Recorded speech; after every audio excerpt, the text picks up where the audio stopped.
Buenas tardes, el día de hoy vamos a realizar una entrevista sobre el estrés académico. Nos encontramos con la psicóloga Caterine Frantesi de la Universidad UPEC. Bueno, la primera pregunta es, ¿cuáles son los síntomas más comunes del estrés?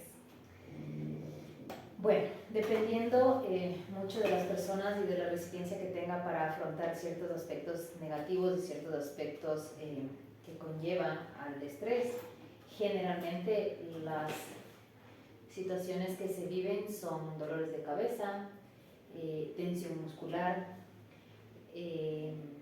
problemas estomacales, insomnio, sobrepensar. Son parte de una de las tantas formas en las que se puede manifestar el estrés. ¿Y qué técnicas o estrategias se deberían utilizar para mejorar el estrés? Mira, una de las técnicas básicas, importantísimas y que ayuda, ¿cómo te explico? Ayuda de manera integral en una persona. No hay nada, pero absolutamente nada mejor que reemplace lo que es el deporte, la actividad física. Es una de las técnicas súper importantes para poder reducir el estrés. ¿Por qué? Porque el estrés genera este tipo de sensaciones fisiológicas que lo que hace es generar mucho más molestia, irritabilidad y esta energía que empieza como a acumularse en el cuerpo, porque finalmente termina siendo esto que se acumula. Una de las únicas formas de poder liberarlo es a través de la actividad física. Otra de las formas que se pueden liberar es a través del arte, a través de la música, a través de la escritura, a través de, por ejemplo, ¿qué sucede cuando yo estoy sobrepensando las cosas? ¿Qué es lo que tengo que hacer? Tengo que generar este corte neurológico o de conexiones sinápticas en donde hace que mi cerebro sobrepiense y de manera figurativa se sobrecaliente. Para evitar esto, ¿qué es lo que yo tengo que hacer? Buscar otra actividad. Por ejemplo, en un momento de ansiedad o un momento de estrés ya superior, lo que tengo que hacer es, una de las técnicas es buscar 5 cosas que llamen mi atención. 5 cosas que vayan relacionadas a mis sentidos. 1, que escuche. 2, que pueda observar. 3, que pueda oler. 4, que pueda saborear. Y 5, que pueda tocar.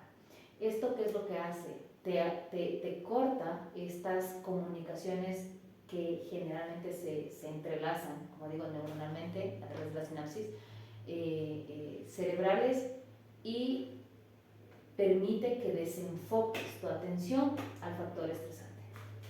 Una de las técnicas aparte de la actividad física. Hay muchas más, obviamente. Como les dije, también la música, el arte, ya les dije todos casi. A ver, ¿y qué cambios cree que podrían implementarse en lo que es el entorno educativo para reducir el estrés académico? Pues depende de qué factores son los que están generando estrés académico. Se podría entender que voy a suponer, ¿no?, que una de las formas o de las situaciones que a ustedes les genera estrés es las pruebas flash o las pruebas improvisadas. Son cosas que les genera estrés. Entonces, ¿qué se puede hacer? Cada vez que yo sepa que un docente cada cierto tiempo tiene pruebas flash, yo me preparo. O yo voy preparándome en capítulos, en episodios, voy fragmentando la información para que cuando llegue el momento en que haya una prueba flash, yo ya sé, yo ya tengo el conocimiento. Tal vez no al 100%, pero tengo por lo menos el 60 o 70% de la información que me va a servir para esa prueba flash. Por parte del estudiante, la responsabilidad y saber que, más allá de la diversión, responsabilidad social que también tengo conmigo mismo, también está la responsabilidad académica. Que ustedes están aquí justamente para eso, para enfocarse en la profesionalización y enfocarse en qué les hizo llegar hasta acá, qué es lo que quieren de su vida. Tener un proyecto de vida organizado y planificado hace que el estrés se reduzca en ustedes. Ahora, desde el otro aspecto, como universidad, brindamos espacio, por ejemplo, académicos, desde el área de desde el área cultural, desde el área artística, desde el área deportiva, que generan espacios más allá del tema únicamente académico, de solo estudiar, solo estudiar, solo estudiar. No, también hay espacios de recreatividad. Y estos espacios de recreatividad muchas veces o no los conocen o finalmente es como, no, es que yo nunca he tenido como esta afinidad con el arte, con la pintura, con la música, entonces peor con el baile, es que yo no me voy a meter ahí. Pero ¿qué pasa si lo intentas? ¿Qué pasa si lo haces y termina siendo una forma de liberar estrés y que termina gustando? Y que de una manera la universidad lo tiene para ustedes. Esto como recomendación de la universidad. Como recomendación del docente, por ejemplo, podría ser que si yo en mi mente, obvio sin decírselos, mañana tengo pensado hacer una prueba flash, ¿qué es lo que yo hago? Pido una tarea relacionada a la prueba flash. Y entonces, esta tarea, si yo como estudiante soy responsable y la cumplo, mañana hay una prueba flash similar o en relación y bajo el mismo contexto de la tarea, no voy a tener inconvenientes. ¿Cómo cree que se puede fomentar un ambiente universitario menos estresante? Fomentar un ambiente universitario menos estresante, pues, insisto nuevamente, como cuál es el ambiente estresor para los estudiantes. Yo entiendo que tal vez un ambiente estresor sea, por ejemplo, para quienes vienen de lejos, por ejemplo, para quienes no son de aquí de la provincia.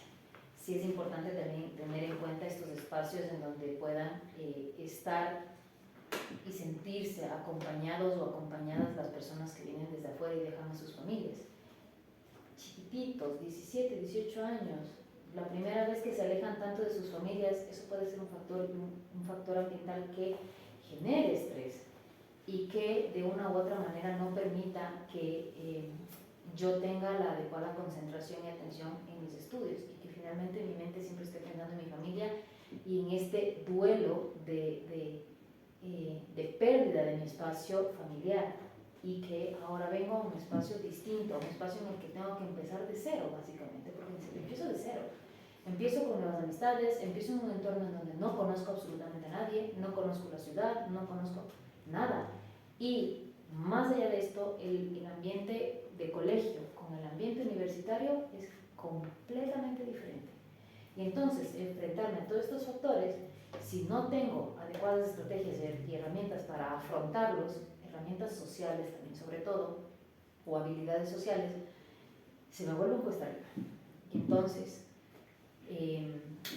frente a las personas que vienen de afuera, que tienen varios aspectos que propician este aumento de estrés, están también las personas que viven aquí, que también, más allá de todo y sin minimizar, tienen también problemas, tienen también su situación, tienen también aspectos que les agobian.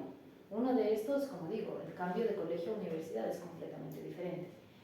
Vinimos, más ustedes que yo, pero vinimos de un espacio de pandemia, de este espacio de pandemia en donde lastimosamente el tema educativo virtual no fue como tan bueno, no fue como tan adecuado y ahora se están viendo los vacíos que tienen los estudiantes. Frente a estos vacíos, los estudiantes llegamos a un punto en donde nos metimos en un aparato electrónico y este aparato electrónico lo que hizo fue limitar nuestras habilidades sociales.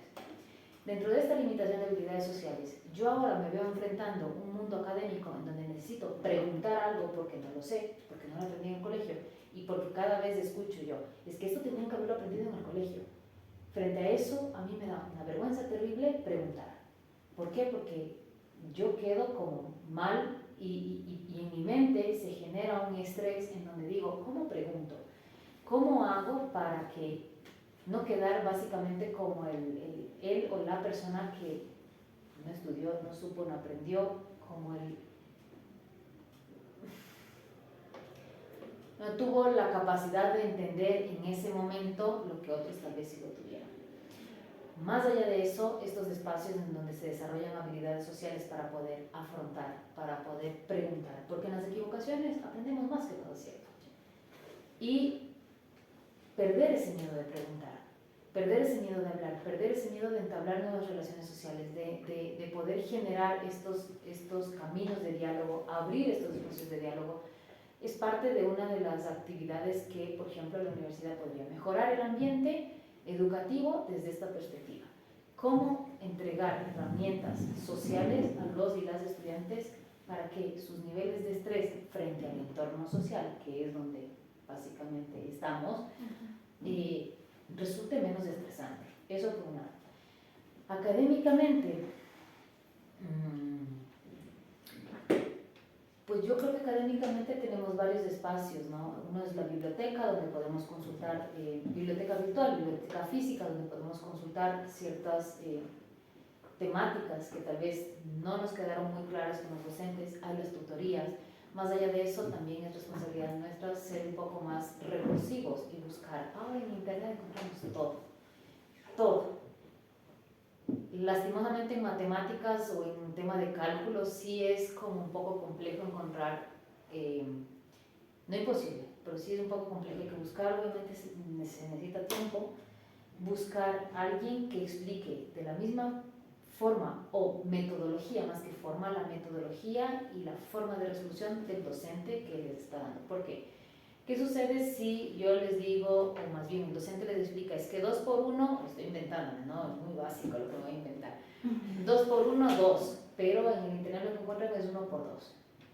A la final es lo mismo, pero cambia. Entonces, en este cambiar, más allá tal vez de ayudarles a ustedes, los que les genera es confusión. Aquí es importante también que la metodología a la cual ustedes se adapten tiene que ser la más adecuada. Y el docente también tiene que entender que si ustedes resuelven 1 por 2, pues al final igual es 2, ¿no? Ahora, que si el desarrollo o la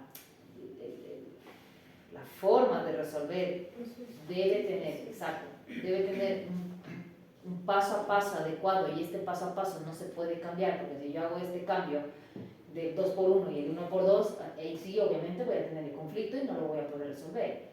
Pero si hay otro tipo de actividades u otro tipo de cosas en donde yo a la final termino con el mismo resultado o con una adecuada respuesta, al docente lo que le debería interesar, más allá de cómo lo resolviste, es que lo resolviste. Y entonces, ¿qué estás entendiendo de lo que resolviste?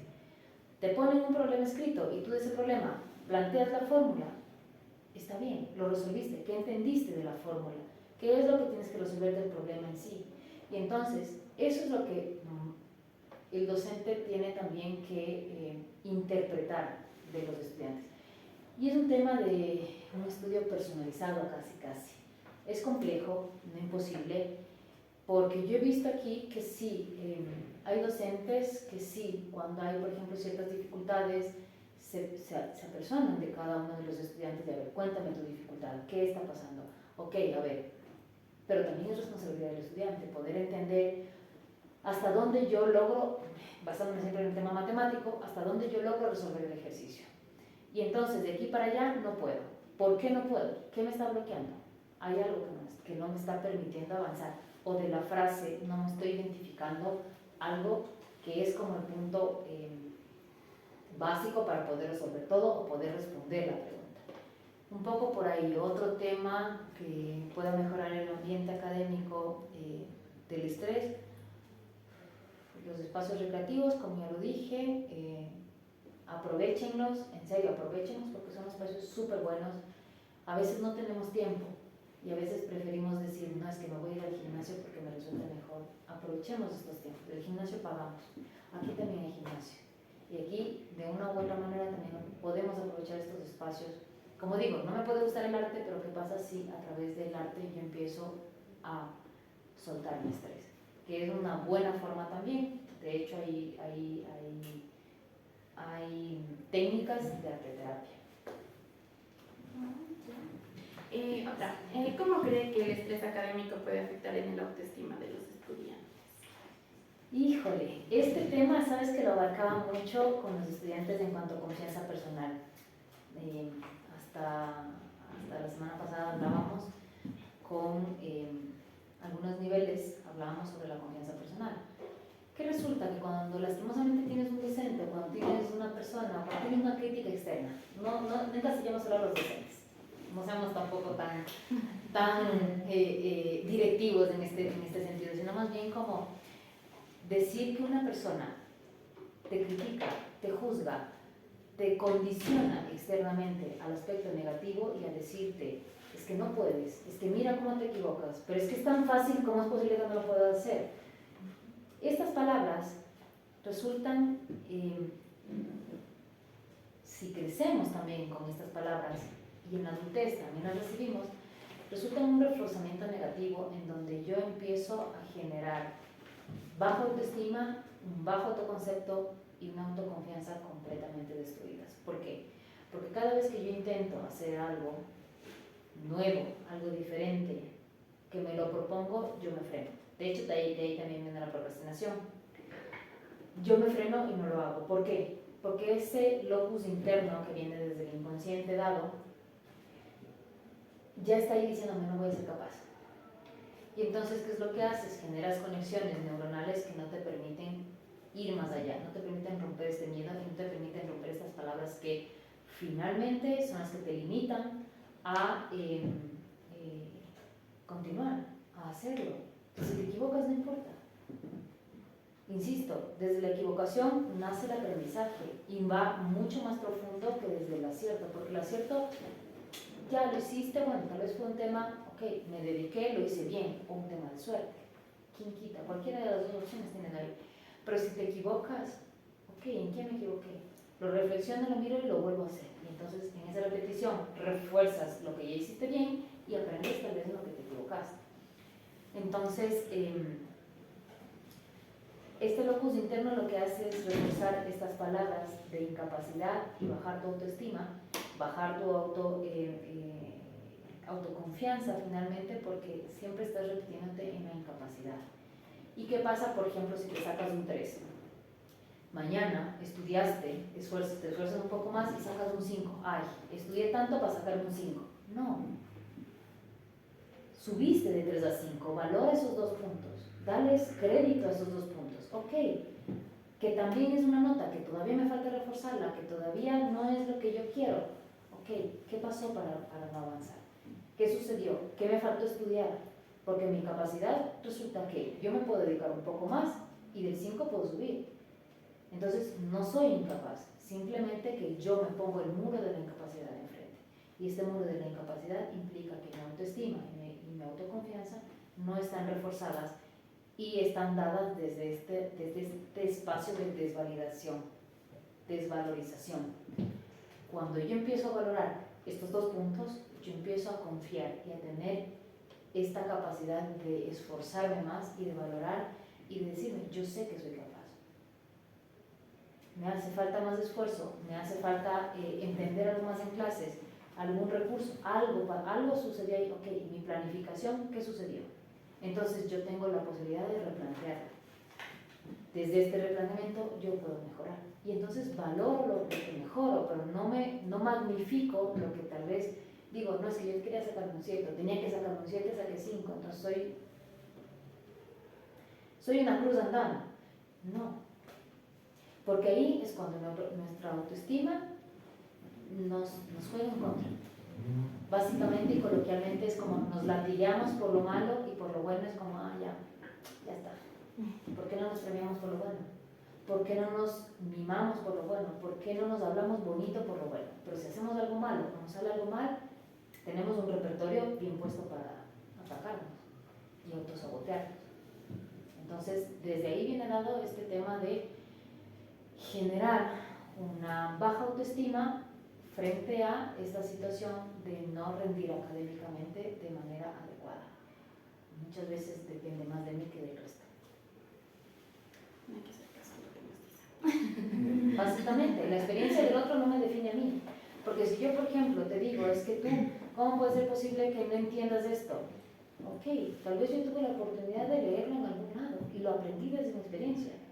Me equivoqué mucho antes que ti y al final aprendí. Resulta que no puedo yo juzgarte o criticarte desde mi experiencia porque la mía es completamente diferente a la tuya. Entonces tú eres la única persona que vive esa experiencia y que entiende y que sabe lo que has sentido hasta ese momento. Y entonces nadie tiene la autoridad, el derecho o peor aún la potestad de juzgar, de decirte cómo tienes que vivir, cómo tienes que hacer. Que si es una crítica constructiva, en donde yo te digo, mira, a mí me funciona esta técnica, me ha funcionado esto, yo he hecho esto, he mejorado con esto, diferentes cosas, pues bienvenido, porque yo lo puedo interiorizar y decir, bueno, a ella le sirve. Un ejemplo súper claro. Yo soy de las personas que prefiero empezar a hacer mis tareas, diciendo en la universidad, en la noche e irme toda la noche y amanecerme, o estudiar, por ejemplo, toda la noche y amanecerme si tengo examen al siguiente día, que dormirme temprano y levantarme a las 3 de la mañana a estudiar. No, yo eso no lo logro. O sea, yo levantarme a las 3 de la mañana para mí es imposible. Pero hay gente que lo puede hacer. Hay gente que siente esa lucidez a las 3 de la mañana y dice, ok, yo ya descansé lo que tenía que descansar, 3 de la mañana y estoy fresquito para el examen o fresquita para el examen. Y lo logra. Pues los aplaudo. En serio. Y qué bien. Es su técnica. La mía es completamente diferente. Entonces yo te puedo decir esto y resulta que tú descubres que para ti el horario más adecuado, no sé, me invento, es de 12 de la noche a 3 de la mañana. Cada quien lo adecua a su experiencia, a sus gustos. Entonces, cuando es una crítica constructiva en este aspecto, bienvenido sea. Pero si la crítica es destructiva en el sentido de hacerte sentir minimizada en tus esfuerzos, ¿para qué escuchar? No, pues muchas gracias. A ustedes muchas gracias. Muchas gracias. Que les sirva y les brinde el trabajo.